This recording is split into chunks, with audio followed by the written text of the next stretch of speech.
एक लायब्ररी तयार झाली. आमच्या जाधव साहेबांनी सांगितलं तसं मला सुद्धा आज खूप मोठा एवढ्यासाठी आनंद झालाय की आमच्या एका सामान्य शिक्षकानं लिहिलेल्या पुस्तकाचं प्रकाशन अखिल भारतीय साहित्य संमेलनाचे नियोजित अध्यक्ष आणि माझ्या शिवधडीचे, माझ्यापासून त्यांचं गाव खूप जवळचं आहे, संमेलन सातारला होतंय आणि सातारच्या शिवधडीचा माणूस अध्यक्ष म्हणून लाभतोय, हा सुद्धा मोठा योगायोग आहे. आणि कळमकरजी, तुमच्या या पुस्तकाच्या प्रकाशनाला आदरणीय सन्माननीय विश्वासरावजी पाटील आले, आमच्या शिवधडीचे, आमच्या भागातले जरी असले तरी त्यांचा माझा प्रथम परिचय आजच होतोय. माझा महाडचा जो आमचा एक पदाधिकारी कार्यकर्ता आहे इनायत खान,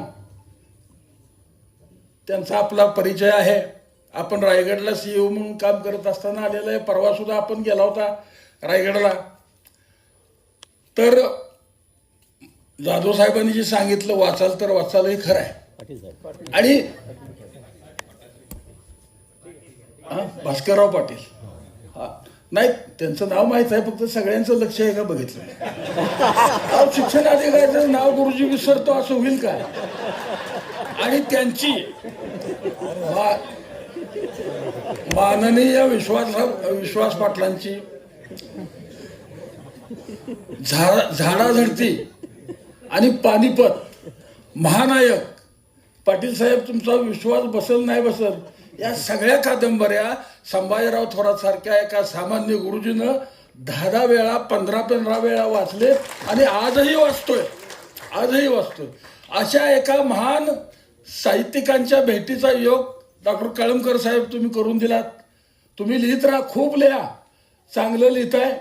आणि जनरली आजचं जे असो पुस्तक आहे, आमचे सन्माननीय शिक्षणाधिकारी म्हटले तसं मी सुद्धा हे पुस्तक वाचलेलं नाही, आजपासून वाचणार आहे. मी विकत घेतल्याशिवाय वाचत नाही, अशी फुकट मिळतात ती तर निश्चित वाचतो, त्याबद्दल ही काय अडचण नाही.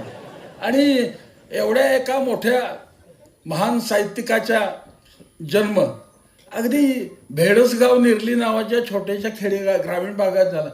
स्पर्धा परीक्षेच्या माध्यमातून अधिकारी झाले, परंतु अंगामध्ये जे साहित्यिकाचं रक्त होतं, हे रक्त या रक्तानं चळवळ केली आणि ते लिहित गेले. मगाशी ग्रंथाली मी जरा गडबडीत व्यासपीठावरील मान्यवरांची नावच घ्यायची राहून गेलो. असं मोठ्या कार्यक्रमात गुरुजी गडबडतो. एवढ्या मोठ्या कार्यक्रमात पाटील साहेब आम्हाला बोलायची सवय नाही. मी माफी मागतो, दिलगिरी व्यक्त करतो. या निमित्तानं ग्रंथाली प्रकाशनचे सुद्धा सर्व लोक उपस्थित आहेत आणि तुम्हाला चांगला लेखक मिळालाय. आणि वास्तविक प्राथमिक शाळेचा गुरुजी, प्राथमिक शिक्षण, त्यातल्या अडचणी यावर विशेषतः कुठले साहित्यिक लिहित नाहीत. पाटील साहेब, मी या शिक्षणाच्या क्षेत्रात गेली 50-52 वर्ष काम करतोय. अनेक सरकारं आली आणि गेली, परंतु या एका देश घडवणारं, देश उभा करणारं हे जे क्षेत्र आहे, हे क्षेत्र उभा करणारा जो गुरुजी आहे, त्या गुरुजीवर मात्र विशेषतः कोणी लिहिलेलं नाही. ते आमच्या कळमकरांनी लिहिण्याचा प्रामाणिक प्रयत्न केलाय. बंधूंना आपण एक अपेक्षा करूया. अहो, देश घडवणारं, माणूस घडवणारं क्षेत्र, या क्षेत्रामध्ये 52 वर्ष मी काम करतोय. सरकारचे प्रतिनिधी म्हणून शिक्षणाधिकारी आहेत. अहो, एवढ्या मोठ्या कालावधीत तीच ती माहिती पुन्हा पुन्हा कशासाठी मागितली जाते आणि एवढी कागद पंचायत समिती ठेवली कुठं जातात, याच्यावर सुद्धा संजय कळमकरजी तुम्ही आगळं वेगळं संशोधन करा आणि एखादं पुस्तक लिहा. तुम्ही लिहाल याची मला खात्री आहे. अहो, 52 वर्षानंतर मला अजूनही कळलं नाही आम्हाला नेमलं कशासाठी. ही परिस्थिती आहे. आणि हे इथं आडबाजूला नगरला येऊन बोलत नाही.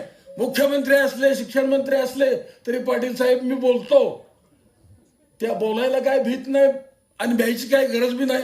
आमचा गुरुजी ब्रह्मदेवाला सुद्धा भीत नाही, फक्त तो भीतो बदलीला. तिथं सुद्धा सगळा सावळा गोंधळ आहे. आणि आज आपल्या सन्माननीय शिक्षणाधिकाऱ्यांच्या येण्यानं एक गोष्ट झाली, खानदेशचा माणूस आला. खानदेश, अरे मी मानदेशातला आहे. खानदेश आणि मानदेश यांचं मनोमिलन आज इथं झालं. आणि एवढ्या मोठ्या लोकांचं आपल्याला ऐकायचं आहे. मी जास्त निश्चित बोलणार नाही. एक पुस्तक प्रेमी, मी आज आलोय ते पुस्तक प्रेमी म्हणून आलोय, संघटनेचा पदाधिकारी म्हणून आलेलो नाही. सन्माननीय संजयजी कळमकर यांनी या कार्यक्रमाला येण्याच्या बाबतीतली संधी दिली. संजय म्हणजे राजकुंभ, आणि कुंभ राशीची माणसं संघाला लाभदायक असतात, याचा तुम्हाला 50 वर्षाचा अनुभव आहे.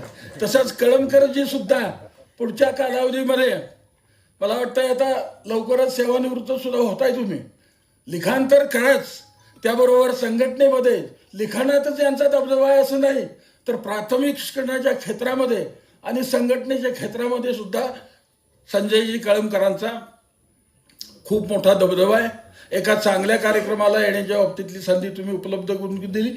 व्यासपीठावरच्या मान्यवरांचा परिचय झाला.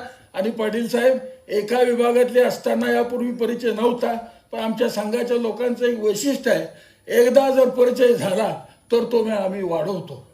तुम्हाला निश्चितपणानं त्याचा त्रास आम्ही देणार नाही. तुमच्याकडे वेळ कमी असतो.